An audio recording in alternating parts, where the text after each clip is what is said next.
السلام علیکم ورحمۃ اللہ وبرکاتہ۔ الصلاۃ والسلام علیک یا رسول اللہ صلی اللہ تعالی علیہ وسلم۔ اللہم افتح علینا حکمتک وانشر علینا رحمتک یا ذا الجلال والاکرام۔ نصاب الصرف کا درس نمبر 22، جس میں فعل تعجب کا بیان ہے۔ اس سے پہلے ہم نے پڑھا کہ اسماء مشتقہ کسے کہتے ہیں، اس کی تفصیل۔ آج ہم پڑھیں گے فعل تعجب کا بیان۔ تو فعل تعجب کسے کہتے ہیں، اس کے بنانے کا طریقہ کیا ہے، اور ان کو کب استعمال کیا جاتا ہے، اس کے اوزان کیا ہیں۔ تو سب سے پہلے تعریف کر لیں کہ فعل تعجب کی تعریف وہ فعل جو کسی چیز پر تعجب کے اظہار کے لیے وضع کیا گیا ہو، جیسے ما احسنہ، وہ کتنا حسین ہے۔ یعنی وہ فعل جو کسی چیز پر تعجب کے اظہار کے لیے وضع کیا گیا ہو۔ کوئی ایسا فعل نہ ہو جس سے تعجب کے بارے میں ہمیں پتہ چل رہا ہو، جس کو وضع کیا گیا اسی کو کہیں گے فعل تعجب۔ اگر کوئی ایسا فعل ہے جس سے تعجب کے معنی سمجھے جاتے ہیں تو وہ فعل تعجب میں شمار نہیں ہوگا۔ ایسا فعل جو تعجب کے اظہار کے لیے وضع کیا گیا ہو، یعنی اس کو اسی لیے بنایا گیا ہو، تو اسے کہتے ہیں فعل تعجب۔ جیسے ما احسنہ، وہ کتنا حسین ہے۔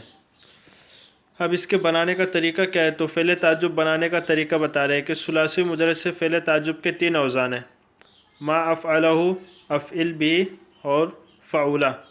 ان کو بنانے کے الگ الگ طریقے، 3 وزن ہیں، تینوں کے طریقے الگ الگ ہیں بنانے کے۔ تینوں کے طریقے بیان کر لیں۔ تو چونکہ یہ مضارع سے بنتے ہیں تو کیا کیا تبدیلیاں ہوں گی۔ نمبر 1، فعل مضارع سے علامت مضارع حذف کر کے اس کی جگہ حمزہ مفتوحہ اور اس سے پہلے ما تعجبیہ کا اضافہ کرے۔ پہلے تو علامت مضارع حذف کرنا ہے، اس کے بعد حمزہ مفتوحہ لانا ہے، جو اس کے بعد پھر ما تعجبیہ، یعنی جو ما ہوگا وہ تعجب کے لیے آتا ہے، اس کو لانا ہے۔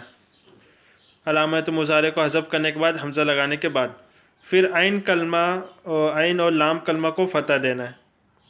اگر آخر میں ضمیر یا اسم ظاہر منصوب، اور آخر میں اسم ظاہر یا اس میں منصوب بڑھا دے، اسم ظاہر اس کو منصوب نصب کر دے، جیسے یفعلو سے ما افعلہ یا ما افعلہ زیدن۔ اب دیکھیے ما یفعلو سے کیسے کیا، پہلے علامت مضارع کو حذف کیے، پھر حمزہ مفتوحہ لے آئے تو ہو گیا افعلو۔ اب شروع میں ما لے آئے تو ما افعلو ہو گیا، پھر عین اور لام کلمہ دونوں کو فتح دے دیے، تو عین کلمہ تو فتح تھا ہی، لام کلمہ پہ بھی دے دیے، تو ما افعلہ ہو گیا۔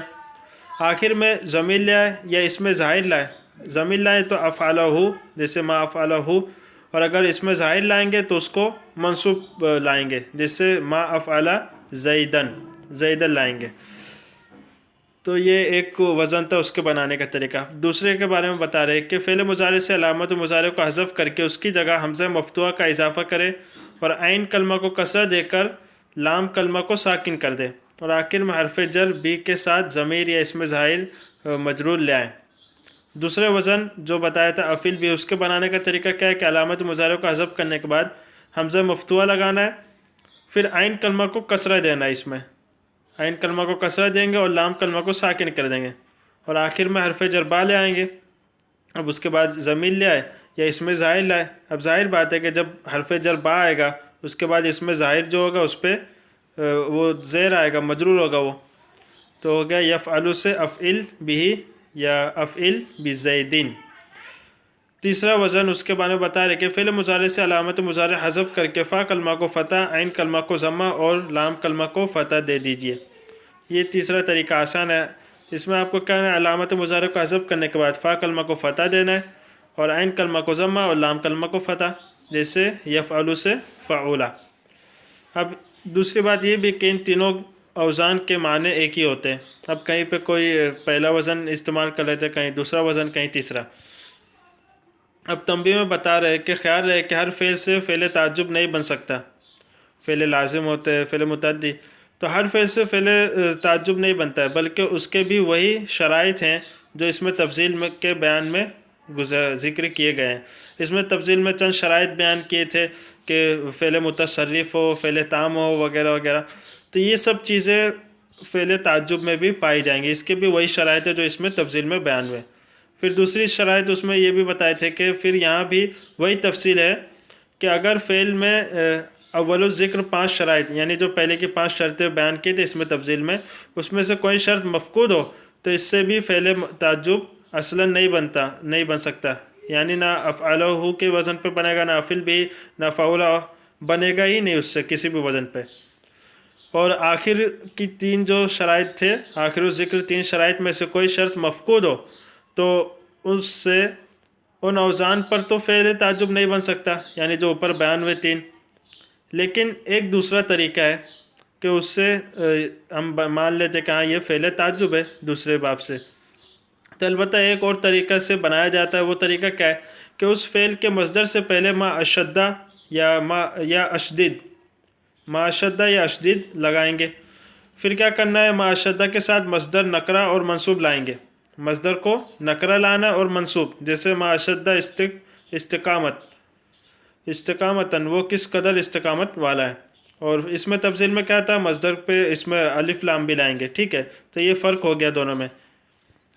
پھر بتا رہے اور اشدید لانے کی صورت میں مصدر کے ساتھ حرف جر با کا اضافہ کریں گے اور آخر میں ضمیر یا اسم ظاہر مجرور آئے گا، جیسے اشدید یہی وہ کیسا اندھا ہے، اور اشدید بحمرتی زیدن، زید کتنا سرخ ہے۔ اب فعل تعجب کی گردان، تو اس کے 3 ہی سیغے ہیں، 3 ہی سیغے یہ تینوں واحد کے لیے، ما افعلہ، کیا ہی اس ایک مرد نے، کیا ہی اچھا کیا اس ایک مرد نے، سیغہ واحد مذکر کا ہے۔ پھر افعل بھی اور فعولہ، معنی سب کا ایک ہی ہے۔ اب سوالات بھی اس میں 2 یہ فعل تعجب کی تعریف بیان کیجئے۔ سوال نمبر 2، فعل تعجب کتنے اوزان ہیں؟ 3 ہے، اور نیز ان کے سب کے بنانے کا طریقہ بیان کرنا ہے، تو تینوں کا طریقہ کتاب میں بیان ہو گیا۔ اگر کوئی بات نہ سمجھ میں تو آپ کمنٹ کر کے ضرور پوچھیں۔ السلام علیکم ورحمۃ اللہ وبرکاتہ۔